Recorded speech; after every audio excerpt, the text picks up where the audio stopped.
Eh bien, salut tout le monde, bienvenue pour ce DeFi Actu du 20 août 2025, j'ai failli dire 2024, je suis encore dans le passé, j'espère que vous allez bien, pas mal de news pour aujourd'hui, et on commence par Ethereum. Alors, ça monte, ça baisse, c'est assez volatile Ether, je m'amusais à rabâcher ces temps-ci que Ether pumpait, mais qu'il était encore en dessous de son point haut en début d'année, parce qu'en début 2025, il avait atteint 4000 $, ou il était presque à 4000, je me souviens plus exactement, et là... il rebaisse, mais il est quand même toujours au-dessus de 4000 $, donc cette fois-ci je le rabâche à nouveau. Ether est au-dessus de son premier ATH de cette année, évidemment, je parle de 2025, je parle pas de l'ATH de 2021, mais, et oui, il y a un mais, il y a quand même moyen d'avoir un ATH, si on cherche bien, sur Ethereum, c'est en prenant bêtement le rendement du staking, avec le rendement du staking, je me suis pas embêté, j'ai pris l'Ether staké de chez Lido, eh bien, ETH a techniquement fait un nouvel ATH, un nouveau point le plus haut. C'est un petit peu de la triche parce que ça prend en compte le rendement du staking, mais c'est quand même un mécanisme qui est là sur le réseau, on peut en profiter, donc on peut le noter quand même. Sur ce point de vue-là, Ether a fait un nouvel ATH. Au niveau des ETF, comme d'habitude, c'est très réactif par rapport au marché. C'est pas corrélé parfaitement, mais quand il y a des mouvements quand même, des amplitudes un petit peu fortes, ça se ressent bien. Et c'est pareil du côté de Bitcoin, que ce soit Ether, BTC, ça change pas grand chose. J'ai envie de voir Solana aussi. Ah, même sur Solana, il y a eu des sorties le 18 août. Bon, après, il y a pour l'instant qu'un seul ETF de ce côté-là. Tant qu'on est sur Ethereum, on va continuer avec les news ETH maximalistes. On a deux boîtes qui achètent un maximum d'Ether. On a Sharplink qui en ont racheté 143 000 et des poussières. Et on a Bitmain. Alors là, ils ont mis la main au portefeuille. Ils ont pas peur. Ils ont acheté 373 000 Ethereum pour 1,62 milliard de dollars. Au total, ils sont à 1,5 million d'Ethereum. Je sais plus exactement combien il y a d'Ether en circulation. Je crois qu'il y en a à peu près 100 millions. Donc ils sont pas loin de 1,5% des Ethers en circulation, et il me semble que c'est Bitmain qui avait annoncé essayer d'atteindre 5 à 10%, non, je crois que c'était même 10 à 20% des Ethers en circulation, je sais plus, c'était une valeur quand même assez abusée. Grand bien leur face, s'ils veulent s'y tenter, pourquoi pas. J'ai de l'Ether dans mon portefeuille, donc je ne suis pas contre, évidemment. J'ai aussi vu ce graphique autour d'Ethereum. Alors, pour moi, il y a beaucoup de biais sur ce graphique, c'est la quantité d'ETH présente sur les plateformes d'échange centralisées. Ça a atteint un plus bas depuis 9 ans, bon, c'est pas étonnant, avec l'affaire FTX et tout, on voit d'ailleurs que depuis l'affaire FTX, depuis fin 2022, il y a eu beaucoup de retraits assez massifs du côté des exchanges, mais surtout, il y a un truc qui est pas pris en compte par ce graphique, c'est que maintenant on a les ETF aussi, et les ETF, il me semble, alors je suis pas sûr à 100% de ce que j'avance, mais je crois que quasi tous les ETF, si ce n'est tous les ETF sur Ethereum, le prestataire qui va garder les ETH, c'est Coinbase. Donc c'est un peu tout comme pour moi, c'est comme si c'était déposé sur des exchanges. Évidemment, c'est pas pris en compte sur ce graphique. Ce serait bien, limite, qu'ils rajoutent les ETF à ce graphique, parce qu'à mon avis, je pense que la quantité d'Ether détenus sur des exchanges et sur les ETF, clairement on est plutôt en hausse en ce moment. Ensuite, et en plus, on pourrait même rajouter aussi les trésoreries qui rachètent de l'Ethereum, parce que souvent ils vont avoir des prestataires ou quoi que ce soit, enfin j'imagine, pour détenir des quantités astronomiques de tokens. Ouais. Bref, on enchaîne avec les news BTC maximalistes. On a aussi plusieurs boîtes qui achètent du BTC très souvent. Metaplanet, 775 bitcoins supplémentaires. MicroStrategy, étonnamment, ils ont acheté moins de BTC que Metaplanet, alors que, Strategy, c'est les gros, c'est les champions. Ils ont acheté 430 BTC cette semaine. La main légère sur le portefeuille, ça arrive de temps en temps. Il y a pas si longtemps, j'avais passé une autre news de MicroStrategy, je crois que c'était il y a 2-3 mois, et ils avaient acheté encore moins que ça. Ils avaient acheté quelques dizaines de BTC, histoire de. Par contre, il y a un truc qui m'a fait un petit peu peur. Sous le post de Crypto Goku, il a partagé du coup le post de Michael Saylor, le patron de Strategy, et on voit un graphique avec des points orange. Les points orange, c'est les achats de Bitcoin de Strategy. Et quand on regarde le graphique, il y a quand même quelque chose qui saute un petit peu aux yeux. C'est que même si, ok, quand il y a des points bas là récemment sur 2025, il y a eu des points bas, il y a eu des achats en continu, on va dire, il est un petit peu agnostique sur le prix de ce côté-là. Il achète que ça monte ou que ça descende, mais quand même, il y a eu un bon bear market en 2022. Et il y a très peu de pastilles oranges. Donc ça me fait quand même un peu peur. Il achète beaucoup sur la hausse. À voir ce que ça va donner tout ça. Ensuite, on a les news un petit peu altcoin maximaliste. Je vais passer tout le reste en pagaille en fait. OKX qui a brûlé plus de 35 milliards de dollars en token OKB. Le token a explosé suite à ça. Il a fait un x3 quasiment et ils ont réduit l'offre du coup à 21 millions d'unités. Petit clin d'œil au passage à BTC. Mais j'imagine que les tokens, c'est pas spécialement des tokens qui étaient liquides, hein. J'imagine que c'est des tokens qu'ils avaient mintés au début et qu'ils ont brûlé un petit peu comme Binance qui a la moitié de sa supply initiale qui a pas été vendue, il me semble, au début lors de la prévente du token. Je me souviens plus exactement pour Binance, mais je sais qu'ils ont cette grosse poche de tokens BNB qui sont juste là pour être brûlés. C'est les exchanges de toute façon, c'est toujours un petit peu shady, un petit peu obscur ce qui se passe de ce côté-là. On a Grayscale, on change un petit peu d'univers, le plus gros gestionnaire d'actifs crypto au monde qui vient de lancer 2 nouveaux fonds. Ils sont pas mal chauds sur suie, hein. Et là ils ont lancé 2 fonds justement sur cet écosystème, le Deepbook Trust et le Walrus Trust. En gros, hein, pour nous on s'en fout, on peut directement aller sur la DeFi et s'exposer à ce genre de token, mais ça permet surtout à des investisseurs institutionnels de s'investir sur certains marchés, sur des actifs en particulier.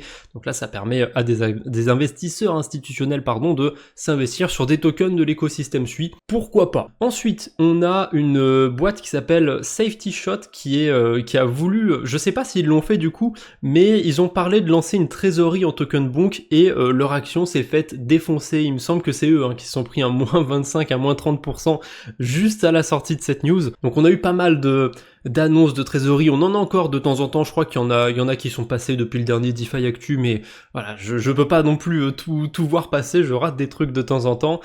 En tout cas, je pense que le marché sature un petit peu. Voilà, des trésoreries sur Bitcoin, sur Ethereum si tu veux, allez Solana, mais va pas me chercher des mêmes coins, c'est bon, ça suffit au bout d'un moment, on en a marre.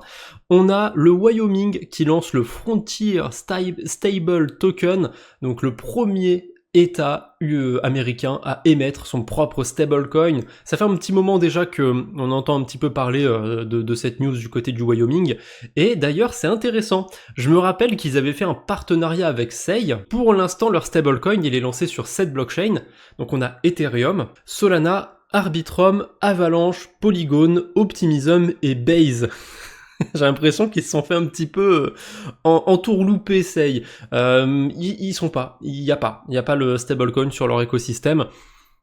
Peut-être que je confonds avec une autre news, mais je suis quasiment sûr, hein. Il me semble que c'était le Wyoming qui avait fait un partenariat avec Sei. Le token Sei avait même pumpé suite à ça. Et leur stablecoin n'est même pas sur leur écosystème. Bon, c'est comme ça, c'est la vie. On enchaîne avec les mauvaises nouvelles du jour et on commence par l'exchange BTC turc. Alors c'est assez ironique parce qu'il y a BTC dans le nom, mais ils se sont fait dérober d'autres tokens, hein. On a de l'Ether, du AVAX, du Arbitrum, des trucs sur la blockchain Base, sur OP, sur Mental, sur Polygon, mais a priori, j'ai pas vu de BTC. Alors peut-être qu'il y a eu des BTC wrappés sur Ethereum ou sur Arbitrum ou je ne sais quoi, mais c'est quand même assez ironique pour un exchange qui s'appelle BTC turc de s'être fait hacker sur des écosystèmes hors BTC.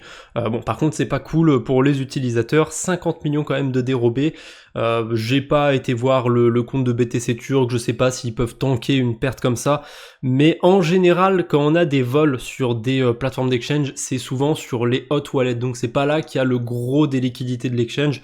En général, ils arrivent à tanker ça, mais bon, c'est quand même pas cool. Et aussi, depuis le début d'année, et je pense que même en 2024, on pouvait faire ce constat, le gros des pertes qu'on a au niveau des cryptos, ça se passe pas sur des protocoles de DeFi. Il y a toujours des protocoles qui se font hacker ou des connards qui se barrent avec la caisse, mais j'ai l'impression, donné à l'appui, le mois dernier, je me rappelle qu'il y a eu plus de fonds dérobés sur des exchanges.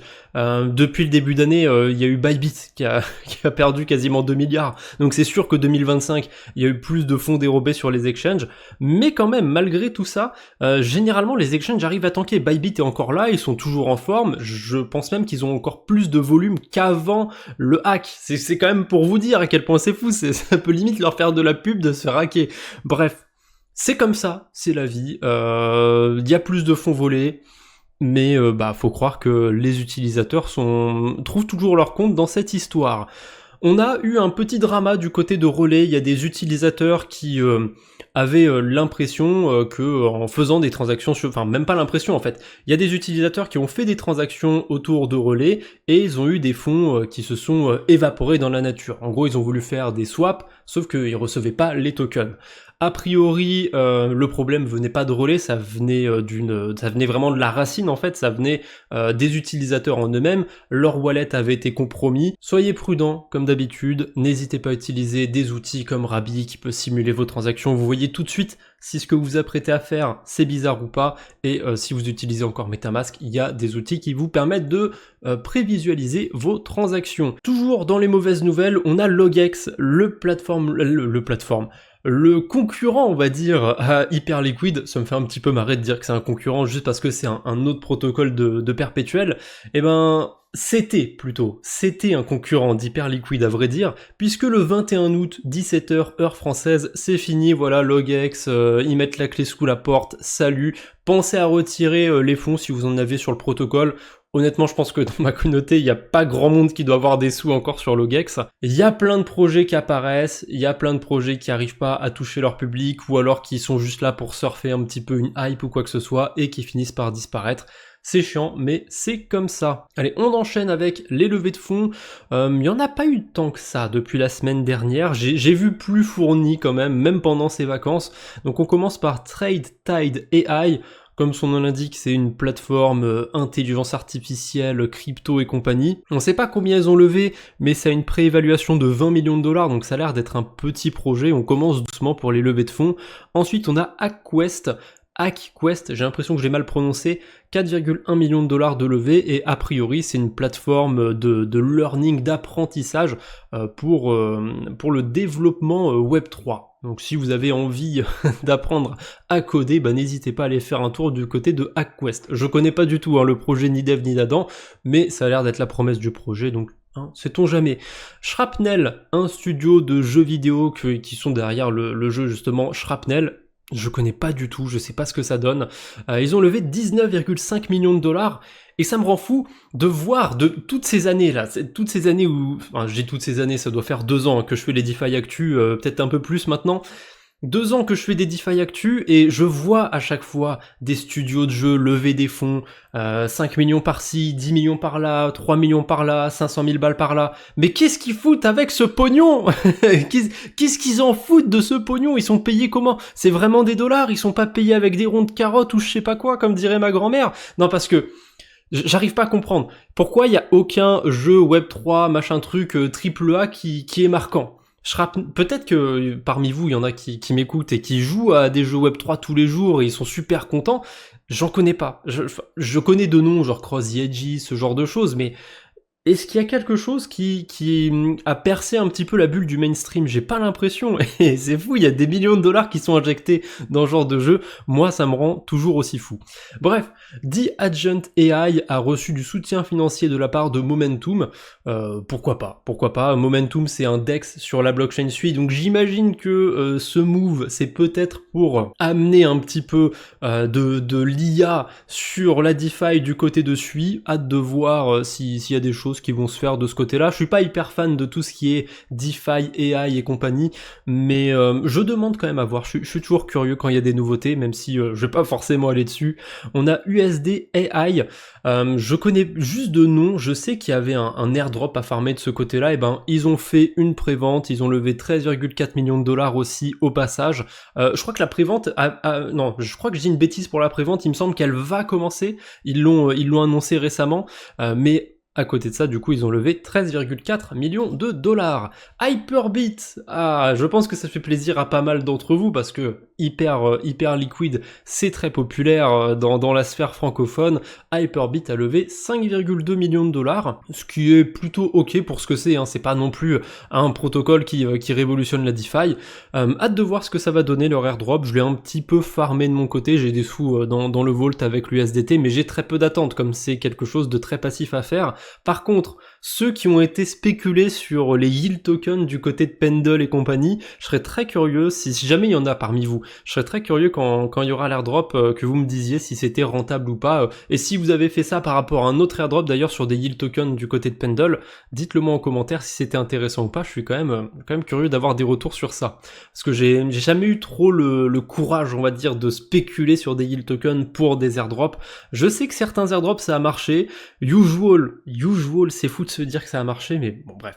Je m'éloigne un petit peu. Almanac, une plateforme de stratégie DeFi avec de l'intelligence artificielle, ils ont levé 8,5 millions de dollars et on termine par Main Street qui a reçu la somme colossale de 400 000 dollars de la part de Sonic Labs. Toujours aussi généreux Sonic avec leur écosystème, ça fait plaisir. Bon après ça reste un petit protocole Main Street avec son stablecoin d'ailleurs, peut-être qu'on en reparlera sur la chaîne principale. Allez, on enchaîne avec la Minute DeFi, quelques actualités qu'on va passer plus ou moins rapidement et qui vont parler de DeFi évidemment, c'est dans le titre de toute façon des news aussi. Commençons par MetaMask. MetaMask va débarquer sur l'écosystème Tron. En ce moment, MetaMask il s'ouvre un petit peu à tout, c'est assez étonnant. Si je dis pas de bêtises, il y a pas longtemps ils se sont ouverts à Solana. Je sais pas si c'est déjà d'actualité, je suis pas un utilisateur de MetaMask. Là ils vont s'ouvrir à Tron. Peut-être qui sait Aptos et suit plus tard. On a Jumper ensuite qui lance les Jumper Perks. Donc c'est des petits goodies, des petits bonus qu'on peut avoir. Enfin c'est même plus que des bonus, hein. C'est des réductions qu'on peut avoir chez certains de leurs partenaires. Donc on peut avoir une réduction chez Coinly, je sais pas ce que c'est. On peut avoir un mois d'accès au blog de DeFi Dojo, 3 mois d'accès à la newsletter premium de Lin's Leverage, 1 an d'abonnement à CoinGecko Premium, ça c'est plutôt sympa, gratos, hein, juste si vous avez un niveau minimum sur Jumper. Par contre les niveaux à atteindre ils sont quand même assez abusés, hein. Pour le premium sur CoinGecko il faut être niveau 24, c'est beaucoup, hein, sur Jumper pour atteindre le niveau 24, je pense qu'on est dans l'élite, hein, ça doit être le top 250 sur Jumper. Niveau 27, là on doit être au moins dans le top 150, $50 gratos sur Bitrefill pour aller acheter des cartes cadeaux, c'est hyper cool. Et niveau 30, un t-shirt gratos, mais là c'est vraiment l'élite, ça doit être le top 50 je crois des utilisateurs sur Jumper qui sont niveau 30. Honnêtement juste pour le t-shirt, j'aurais adoré avoir le t-shirt, bon c'est dommage, c'est cool ces petits avantages, je sais pas combien de temps ça va rester, j'espère que j'aurai le temps d'en gratter au moins un ou deux, mais moi je suis pas convaincu parce que ça a l'air assez loin. Peut-être qu'ils en rajouteront d'autres. On a Aptos qui a teasé 2 trucs. Tout d'abord avec ce post, j'imagine qu'ils teasent leur arrivée tôt ou tard sur le wallet et même l'exchange, maintenant Backpack. Et on a aussi un petit post réciproque entre AAV et Aptos. Voilà, on aime AAV, on aime Aptos. Donc j'imagine que le suspense sera bientôt terminé, AAV va bientôt débarquer sur Aptos, c'est prévu depuis quelques temps déjà, c'est passé sur la gouvernance depuis un bon petit moment. Circle qui lance le Circle Gateway, c'est assez intéressant sur le principe.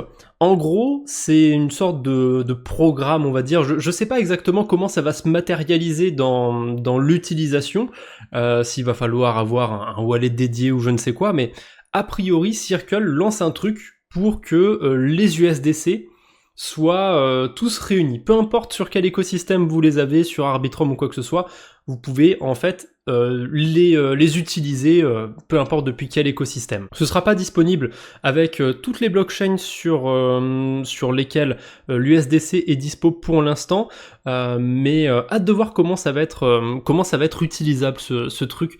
J'avoue que sur le papier, ça vient de sortir, je sais pas encore comment ça marche, mais je suis très curieux de voir ça. Parce que si on farm, qu'on a des USDC sur Arbitrum, sur Base, sur Ethereum, sur Avalanche et compagnie, ça veut dire qu'en une transaction, on peut tout envoyer sur Optimism, on peut tout rapatrier sur Ethereum. En fait, c'est un peu comme si vos USDC, ils étaient au même endroit à tout moment. Sauf quand évidemment, ils sont déposés sur des smart contracts et compagnie. Mais quand ils sont sur vos wallets, a priori, ce Circle Gateway, ça permet de faire comme si vos USDC étaient tous au même endroit. Si je dis pas de bêtises. Hyperliquid ajoute officiellement les paires de trading en USDT sur l'exchange. Pas grand chose de plus à commenter sur ça, hein. Il y avait l'USDC qui était prépondérant, Tether ils ont un validateur du côté de chez Hyperliquid, donc c'est pas étonnant qu'ils poussent un petit peu leur stablecoin. En parlant d'Hyperliquid, on a le wallet Phantom qui l'a intégré directement sur son interface, Évidemment, ils prennent des frais par-dessus et en seulement 5 semaines d'activité, ils ont déjà fait 5 milliards de volume de trading via l'intégration sur Phantom. Ensuite, Pendle, nouvelle ATH encore, la semaine dernière ils avaient atteint les 8 milliards, là on est à 9 milliards et des poussières, ça continue, il y a une grosse demande en ce moment du côté de Pendle, et surtout, une autre news sur Pendle, c'est qu'ils ont lancé Boros. Boros, ça permet de spéculer sur les funding rates, j'ai pas encore mis la main dessus, je vais peut-être en profiter pour creuser Boros dès que j'aurai le temps, mais ça a l'air très intéressant. Pour l'instant, ils sont que sur Arbitrum, il y a que 2 paires, les fundings sur BTC Binance et sur Ether Binance, mais c'est déjà pas mal. Pour commencer, vaut mieux faire avec quelques petits produits, et si ça marche bien, s'ils ont leur lot d'utilisateurs, j'imagine qu'on en verra un petit peu dans tous les sens. On a Hyper EVM qui est disponible sur Squid, mieux vaut tard que jamais, on se moque pas, hein, voilà, c'est bien, au moins c'est arrivé sur leur écosystème. Est-ce que le gros de la hype est passé ou pas encore, je ne sais pas, mais vous pouvez bridger en utilisant Squid. Attention parce que Squid, ils ont pas les mêmes frais que Jumper et compagnie, souvent ils vont utiliser Axelar, donc ils ont des frais qui sont parfois plus élevés, c'est pas forcément le meilleur agrégateur à utiliser pour aller sur Hyper EVM. On a Sulen qui lance les stratégies, c'est tout bête, hein. En un clic vous pouvez déployer une stratégie sur le protocole de prêt et d'emprunt, donc ça peut être des boucles sur du SUI, je crois que pour l'instant il n'y a que des boucles sur du SUI, il y a le protocole Dolomite qui fait ça, et ce qui est intéressant sur Dolomite c'est que les utilisateurs peuvent créer des stratégies et n'importe qui peut aller les copier. Je sais pas si Sulen compte faire ça, mais ce serait intéressant, je trouve, d'avoir ce genre de choses sur la blockchain SUI. Ensuite, petit point airdrop, plus gros que la dernière fois, hein. Je crois que la dernière fois j'avais passé genre 2 news autour des airdrops, on en a un petit peu plus à se mettre sous la dent. On commence par l'airdrop de réservoir. Alors ça va peut-être en décevoir certains, si vous avez eu de l'activité sur le bridge relais, enfin plutôt sur l'agrégateur relais, eh bien vous ne serez pas éligible de ce côté-là, c'est uniquement l'activité autour du stablecoin RUSD. Donc si vous avez fait de la DeFi dessus, typiquement du Pendle ou quoi que ce soit, peut-être que vous êtes éligible.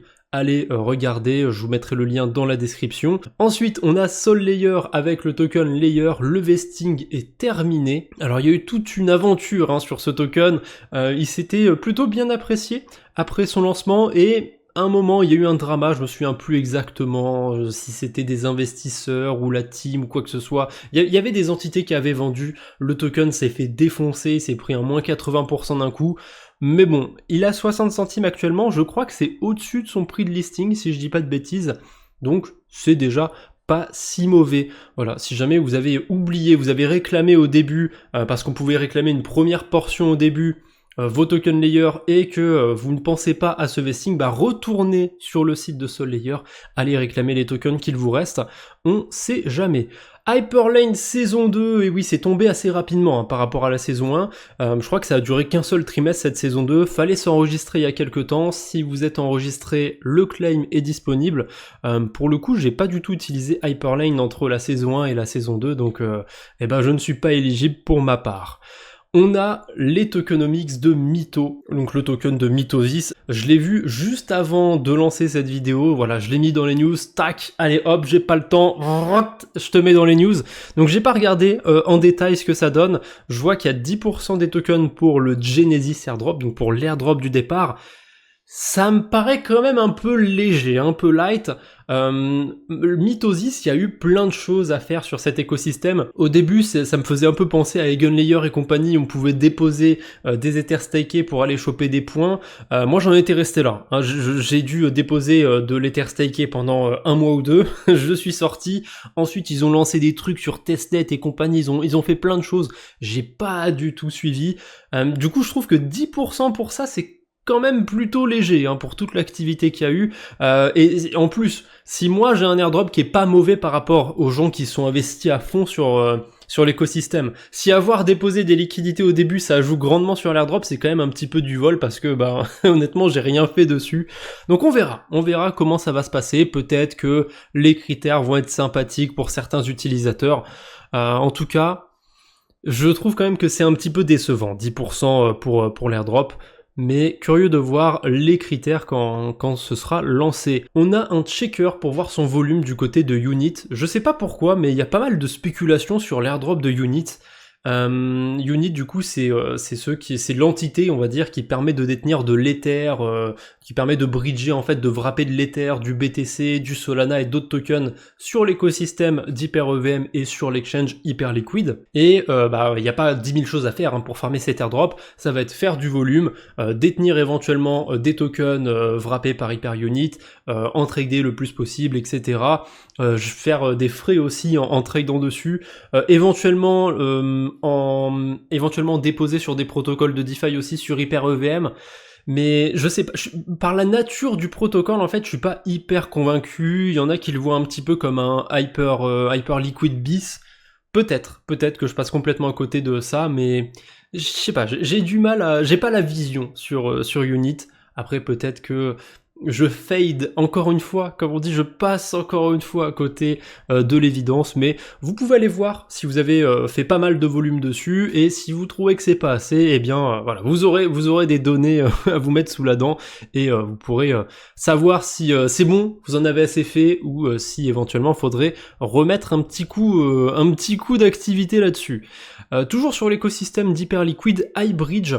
Si je dis pas de bêtises, c'est l'agrégateur qui permet de bridger vers Hyperliquid, mais uniquement vers Hyperliquid. Je crois que j'avais essayé de l'utiliser et ça marche pas dans le sens inverse. On peut juste aller vers Hyperliquid, on peut pas en ressortir. Pourquoi pas. Donc ils font une prévente de leur token. J'ai pas regardé en détail le post, donc est-ce qu'il y a un airdrop aussi ou quelque chose qui est prévu? Il y a un airdrop, 8% pour l'airdrop de points. Attendez, qu'est-ce que c'est que ça? Ouais, j'imagine qu'il y avait un système à points du coup sur iBridge, je sais pas, j'ai pas du tout utilisé le protocole. Donc il y aura un airdrop de ce côté-là, 8% c'est pas énorme, mais tout va se passer, enfin une bonne partie va se passer sur la pre-sale, à voir. Pour ceux qui farment du côté des protocoles de perpétuel, comme on parle un petit peu de l'écosystème d'Hyperliquid, là ça n'a rien à voir avec Hyperliquid, c'est Ostrich. J'ai vu un post de GHZ sur le sujet. J'ai pas creusé de mon côté, j'ai pas eu le temps d'aller voir ce que ça donnait Ostrich et compagnie, mais si vous avez envie de creuser un autre protocole de perpétuel, eh bien voilà, ça peut vous en mettre un sous la dent, et comme c'est tout nouveau, tout beau, c'est là qu'on peut choper le plus de points, mais c'est là qu'on va prendre le plus de risques aussi, parce que si le projet arrive pas à trouver ses utilisateurs, ou qu'il est là un peu comme Logex, merde désolé j'ai tapé dans le micro, ou qu'il est là un peu comme Logex pour surfer la hype et dans quelques mois hop on n'entend plus parler d'eux, bon c'est pas terrible. Allez, un petit mot sur la console Suplay de Sui. C'est presque la dernière fois que je vais vous en parler, ça arrive, voilà. Elles ont commencé à être envoyées à certaines personnes, normalement d'ici la fin du mois, elles seront toutes envoyées, et pour les utilisateurs européens, donc moi compris, on reçoit la console à la fin du mois d'août, donc bientôt je l'aurai entre les mains, je pourrai vous faire mon retour sur ça. Est-ce que ça valait le coup de participer à cette pre-sale, de mettre, c'était 500$ je crois dans la Suplay, c'est à peu près le prix d'un Steam Deck, enfin il y a plusieurs modèles du Steam Deck, donc c'est le prix du plus bas de gamme je crois, ou du milieu de gamme. À voir.